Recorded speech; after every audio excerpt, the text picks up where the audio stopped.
All right, next up, this whole situation with the trade thing, Apple, iPhone, China, U.S., Taiwan moving into the picture more and more frequently and very interesting from my perspective. Foxconn founder calls on Apple to move iPhone production out of China. It's been something we're getting hints. It's been hinted mostly at this point. Some Foxconn executives originally had suggested a percentage of device manufacturing to move outside of China. Apple themselves asking suppliers to mull over the idea. What do you think about the word mull, Jack?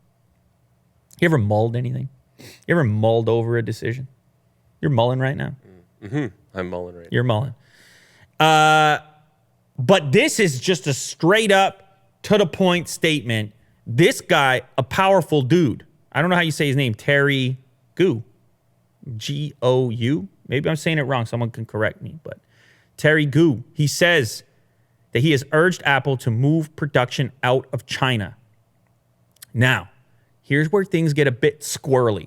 This is the type of guy who could do something like this for real. He is Foxconn. Although he did step down recently. I'll get to that in a minute. These are not words coming from some like industry analyst. This is coming from the guy whose company makes every single iPhone, right? It's incredible. Now, what's important to know in this situation is that this individual, Terry, he's got political aspirations. We had to picture him recently when people thought he leaked the next generation iPhone, but in reality, he just had a case on his phone. But at the time, he was wearing like, he was at a political event, in fact. There you go, right there. You can tell from the hat. This is the man we're talking about. So he has actually stepped down from his position at Honhai, which is called locally, that's of course Foxconn, in order to run for president of Taiwan. You see how everything gets political here, Jack?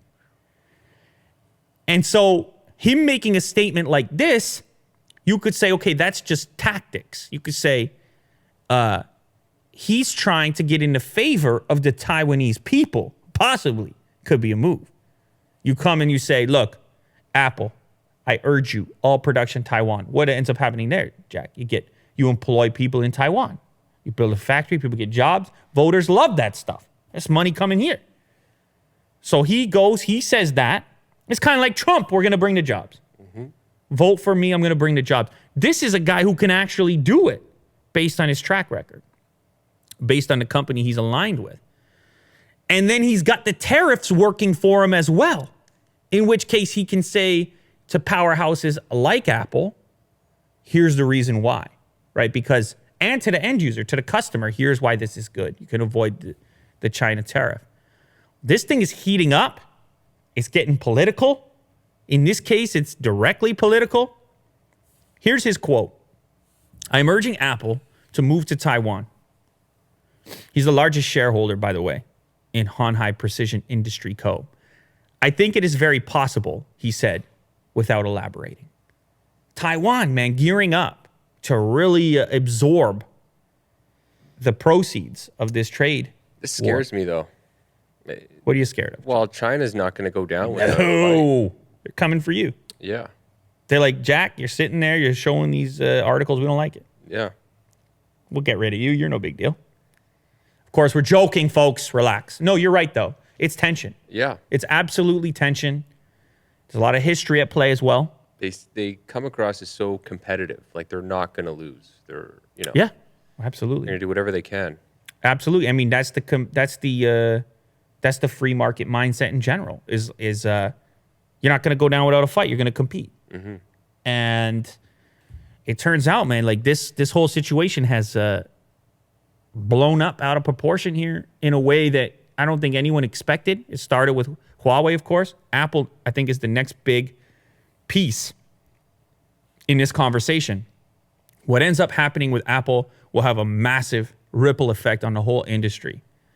And if this thing ends up happening, if Terry becomes president and moves all Apple production to Taiwan, holy moly, there's gonna be some fallout. That's definitely the case. That's for sure. And as I mentioned in a previous video, for the end user, for the customer, it could mean a more expensive iPhone as well. That could be a side effect of all this. But that iPhone still may be less expensive than the tariffed version of it. So you decide where you land on this thing. But if anyone can move the iPhone completely to Taiwan, it's this guy. Yeah, he's got 1 million migrant laborers in China right now. Yeah. 1 million. Imagine that. 1 million laborers All without out of work. Without work. Yeah, I mean, it's a crazy. There's not a lot of people that can pull that string. Not a lot of people.